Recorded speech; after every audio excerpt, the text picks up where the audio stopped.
السلام بتقول عليكم. سنجة خير ما هي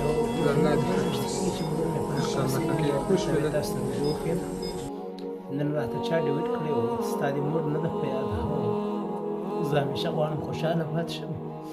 ملګرو د یو دعا درنه غوښتنه کوم. مور مې په حق رسېدلې یو 2 میاشتې کېږي خو په یاد مې شته او ډېره مې یادېږي.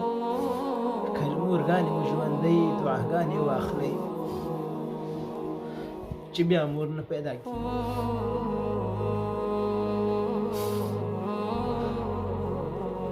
ملګرو نور څه نه وایم، ډېره مو یادېږي. الله دې ورته وواړه جنتونه ورکړي. انا اعطیناک الکوثر فصل لربک وانحر ان شانئک هو الابتر. ملګرو د زړه نه ورته دعا وکړئ او امین ورته ولیکئ. الله دې ورته جنتونه ورکړي سره د ټولو افغانانو د میندو چې هر افغان مړ شوی الله دې ورته جنت